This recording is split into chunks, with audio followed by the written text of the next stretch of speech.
അമേരിക്കയെ സംബന്ധിച്ചിടത്തോളം മുമ്പ് നമ്മൾ ചർച്ചയിൽ പറഞ്ഞ പോലെ അവർക്ക് അമേരിക്ക ഫസ്റ്റ് ആണ്, ഇവിടെ ഇന്ത്യ ഫസ്റ്റ് ആണ്. അവിടെ മേക്ക് ഇൻ അമേരിക്കയാണ്, ഇവിടെ മേക്ക് ഇൻ ഇന്ത്യ ആണ്.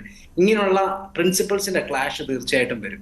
അതുകൊണ്ട് തന്നെ മുന്നോട്ട് ചെറിയ ബുദ്ധിമുട്ടുകൾ, ആദ്യത്തെ ടേമിനേക്കാൾ അല്പം കൂടെ ബുദ്ധിമുട്ടുകൾ വരും. ഫോർ എക്സാമ്പിൾ, ട്രംപ് 2023-ലും 2021-ലും റിപ്പീറ്റഡ്ലി പറഞ്ഞൊരു കാര്യമാണ് ഹാർലി ഡേവിഡ്സൺ, നമ്മുടെയൊക്കെ യുവാക്കളുടെ ഹരമായ ഹാർലി ഡേവിഡ്സൺ ബൈക്ക് ഞങ്ങൾ ഇന്ത്യയിലോട്ട് വിടുന്നു. അവിടെ ചെല്ലുമ്പോൾ അന്നത്തെ കാലത്തിന് അദ്ദേഹം പറഞ്ഞ സമയത്ത് 75% ഡ്യൂട്ടിയും അതിനുമേൽ 28% GST, അതിനുമേൽ 3% സർചാർജ് ഉൾപ്പെടെ 106% ടാക്സ് കൊടുത്തിട്ടാണ് ഇവിടെ ഒരു ഇന്ത്യക്കാരൻ മേടിക്കുന്നത്. അപ്പൊ ഞങ്ങളുടെ ബൈക്കിന് ഇത്രയും ഡ്യൂട്ടി, എന്നാൽ അവിടുന്ന് ഇങ്ങോട്ട് വിടുന്ന റോയൽ എൻഫീൽഡ് ബൈക്കിന് ഞങ്ങൾ 2.5% ഡ്യൂട്ടി വെക്കുന്നത്.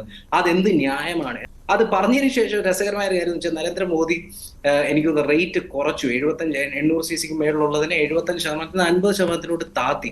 പക്ഷെ അപ്പോഴും ട്രംപ് പറഞ്ഞു ഇതൊന്നും പോരാ, ഞങ്ങൾ 2% പറയുമ്പോഴത്തേക്ക് നിങ്ങൾ 50% നിൽക്കുന്ന എന്ത് ന്യായമാണ് എന്നുള്ള ചോദ്യങ്ങളാണ്. അമേരിക്കൻസിനെ സംബന്ധിച്ചിടത്തോളം അവരെ പ്ലീസ് ചെയ്യുന്ന, അതായത് ഞങ്ങളുടെ ജനങ്ങൾക്ക് വേണ്ടി, ഞങ്ങളുടെ രാജ്യത്തിന് വേണ്ടി ഞാൻ സംസാരിക്കുന്നു എന്ന് അദ്ദേഹത്തിന് കാണിക്കാൻ സാധിക്കുന്നുണ്ട്. ഇന്ത്യ അത് ബാധിക്കുമോ എന്ന് ചോദിച്ചാൽ തീർച്ചയായിട്ടും ബാധിക്കും. ഇന്ത്യ അത് ബാലൻസ് ചെയ്യേണ്ടി വരും. അവർക്ക് ടാരിഫ്സ് ചില മേഖലകൾ നമ്മൾ കുറച്ചു കൊടുക്കേണ്ടി വരും. ഇനി രണ്ടാമത്തെ കാര്യം, ഇലോൺ മസ്ക് കടന്നു വന്നു. അതും ട്രംപ് പ്രസിഡൻസിയിൽ ഇല്ലായിരുന്ന സമയത്ത് സംഭവിച്ചൊരു കാര്യമാണ്. നമുക്ക് ഓർമ്മയുണ്ടോ, 2 വർഷം മുന്നെയാണ് സംഭവിക്കുന്നത്. ടെസ്ല ഇന്ത്യയിലോട്ട് കടന്നു വരാൻ ശ്രമിക്കുന്നു. ഇന്ത്യ 60% ഇതേപോലത്തെ ടാക്സ് റേറ്റുകളൊക്കെ അങ്ങോട്ട് ഇലോൺ മസ്കിനെ പറഞ്ഞു പഠിപ്പിക്കുന്നു. ഇത്ര ശതമാനം ടാക്സ്, അതിനുമേൽ ഇത്ര ശതമാനം ടാക്സ്. ചുരുക്കം പറഞ്ഞാൽ നിങ്ങൾ 25 ലക്ഷം രൂപയ്ക്ക് വിൽക്കാൻ കൊണ്ടിരുന്ന വണ്ടി ഇവിടെ വിൽക്കണമെങ്കിൽ ഒരു 55-60 ലക്ഷം രൂപയാകും. ഉടനെ മസ്ക് പറയുന്നു നടക്കത്തില്ല, ഞാനിത് BMW-നോടും ഔഡിയോടും കമ്പീറ്റ് ചെയ്യാനല്ല, ഇവിടെയുള്ള നിങ്ങളുടെ ഗ്രീൻ ഇനിഷ്യേറ്റീവ്സിന് ഭാഗമാകാൻ വേണ്ടി ആഗ്രഹിച്ചാണ് ഞാൻ വരുന്നതെന്ന് അദ്ദേഹം പറഞ്ഞു. പോയി പണി നോക്കിക്കോളാൻ ഇന്ത്യൻ ഗവൺമെന്റ് പറഞ്ഞു. പിന്നീട് ഇന്ത്യൻ ഗവൺമെന്റ് കൊടുത്ത സജഷൻ എന്ന് പറഞ്ഞാൽ വേണമെങ്കിൽ ഇവിടെ വന്നൊരു പ്ലാന്റ് തുടങ്ങിക്കോന്നാണ്. ഇൻട്രസ്റ്റിംഗ്ലി ഈ പറഞ്ഞ ഇലോൺ മസ്ക് ഇപ്പൊ ട്രംപിന്റെ ഒപ്പമാണ്. ഒരു പക്ഷേ ഇലോൺ മസ്ക് കൂടെ വേണമെങ്കിൽ വൈസ് പ്രസിഡന്റ് അദ്ദേഹത്തെ വിളിക്കാം. അങ്ങനെയുള്ള ഇലോൺ മസ്ക് കൂടെ ഉള്ളപ്പോൾ തീർച്ചയായിട്ടും ടാരിഫിലൊക്കെ ഇതൊരു നെഗോഷിയേഷൻ ടാക്ടിക് ആയിട്ട് ട്രംപ് ഉപയോഗിക്കും. ഒരു റിവേഴ്സ് ബ്രെയിൻ ഡ്രെയിൻ സാധ്യമാണ് എന്ന് കരുതുന്നവരുണ്ട്.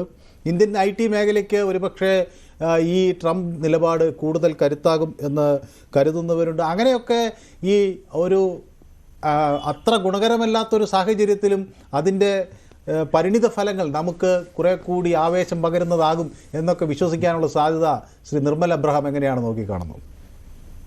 ഇല്ല, H1B വിസയുടെ കേസിൽ എനിക്കൊന്ന് പഴയതിലും നല്ലൊരു നയമാണ് ട്രംപ് എടുത്തിരിക്കുന്നത്. ആളുകൾ റിവേഴ്സ് ബ്രെയിൻ ഡ്രെയിൻ എന്ന് പറയുന്നതിൽ ഞാൻ വിശ്വസിക്കുന്നില്ല, അങ്ങനെ ആർഗ്യുമെന്റ് ഉണ്ടെങ്കിൽ പോലും. കാരണം 2020 നമുക്ക് ഓർമ്മയുണ്ടെങ്കിൽ H1B വിസസ് ടെമ്പററി ആയിട്ട് ബാൻ ചെയ്തൊരു വ്യക്തിയാണ് ട്രംപ്. ഒരു തവണ കൂടെ അധികാരത്തിൽ വന്നു കഴിഞ്ഞാൽ H1B വിസ ഇല്ലാതാക്കും എന്ന് പറഞ്ഞ ആളാണ് ട്രംപ്. അതേ ട്രംപാണ് ഇപ്പം പഴയതുപോലെ തന്നെ അണ്ടർ ഗ്രാജുവേറ്റ്സിന് 65,000 വിസയും പോസ്റ്റ് ഗ്രാജുവേറ്റ്സിന് 20,000 വിസയും അങ്ങനെ തന്നെ നിൽക്കട്ടെ, വളരെ നല്ലൊരു സിസ്റ്റമാണ് എന്ന് പറഞ്ഞ വ്യക്തി ട്രംപാണ്. അതിന് കാരണം ഒരുപക്ഷെ ഇലോൺ മസ്ക് പോലുള്ള വ്യക്തികളോ അതേപോലെ ബിഗ് ടെക് കമ്പനീസോ ഒക്കെ അദ്ദേഹത്തോട് ചാഞ്ഞതാകാം. സ്കിൽഡ് ആയിട്ടുള്ള വർക്കേഴ്സ് അവിടെ ചെല്ലുന്നതിനോട് അദ്ദേഹത്തിന് എതിർപ്പില്ല. അദ്ദേഹത്തിന് ഉണ്ടായിരുന്ന എതിർപ്പ് എന്താണെന്നറിയാം, അതിനൊരു കാരണമുണ്ട്. 3 കമ്പനികൾ എടുത്തു പറഞ്ഞു കഴിഞ്ഞാൽ വാൾട്ട് ഡിസ്നി കമ്പനി ഒർലാൻഡോയിൽ വെച്ച് സംഭവിച്ചത് ഏകദേശം 250ഓളം എംപ്ലോയീസിനെ കമ്പനി പിരിച്ചുവിട്ടിട്ട് അവരോട് പറഞ്ഞു നിങ്ങൾ പോകുന്നതിന് മുന്നേ പുതിയതായിട്ട് ഞങ്ങൾ ഇന്ത്യയിൽ നിന്ന് എടുത്തു കഴിഞ്ഞാൽ 250 എംപ്ലോയീസ് ഉണ്ട്, അവരെ നിങ്ങൾ ട്രെയിൻ ചെയ്യണമെന്ന് പറയുന്നു. അപ്പോഴാണ് ഇവർ മനസ്സിലാക്കുന്നത് ഇവരെക്കാൾ സാലറി കുറച്ച് ഇന്ത്യയിൽ നിന്ന് സ്കിൽഡ് ആയിട്ടുള്ള വർക്കേഴ്സിനെ എടുത്ത് ഇവരുടെ ജോലി കളയിപ്പിച്ചു. അങ്ങനെ ഒരു സാഹചര്യമൊക്കെ മുന്നോട്ട് വെച്ചാണ് അദ്ദേഹം അന്ന് ബാധിച്ചത്. അത് ഇനിയിപ്പോ എനിക്ക് തോന്നുന്നു അദ്ദേഹം H1B വിസയുടെ കേസിൽ പുറകോട്ട് പോകുമെന്ന് തോന്നുന്നില്ല.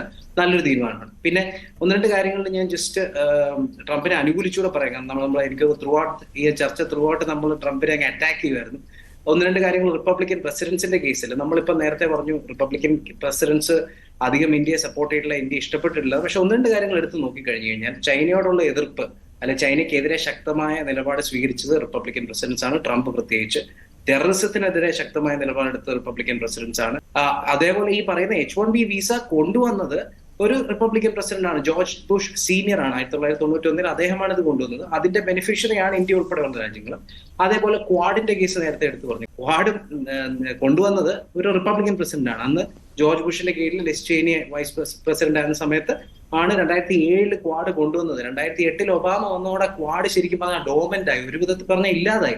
അത് കഴിഞ്ഞ് ട്രംപ് വരേണ്ടി വന്നു ക്വാഡിനെ 2017 പൊക്കിക്കൊണ്ട് വരാനായിട്ട്.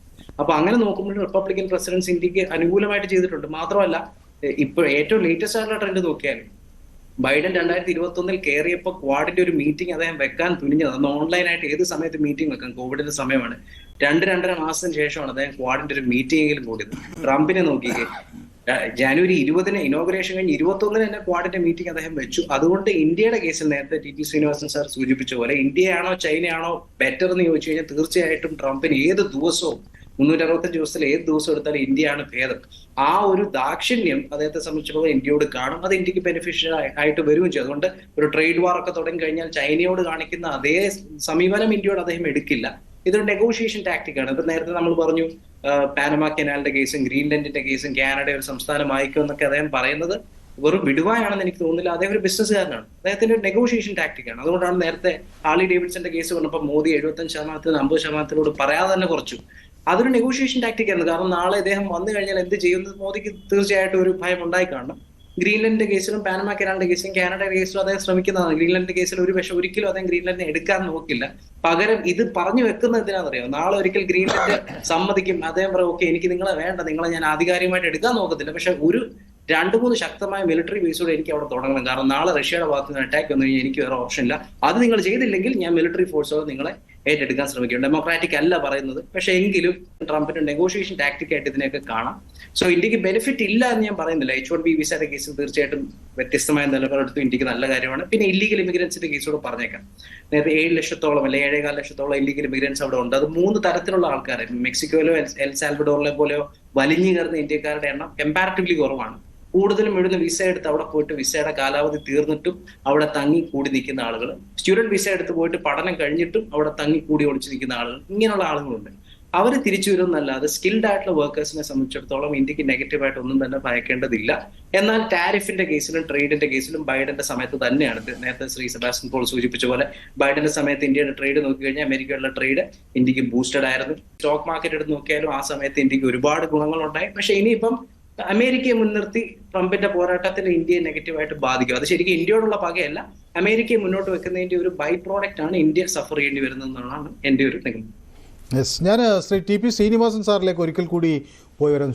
ശ്രീ ടി ശ്രീനിവാസൻ, ഇത് ഒരു മാറുന്ന ലോകക്രമത്തിൻ്റെ സൂചനയായി കാണണോ?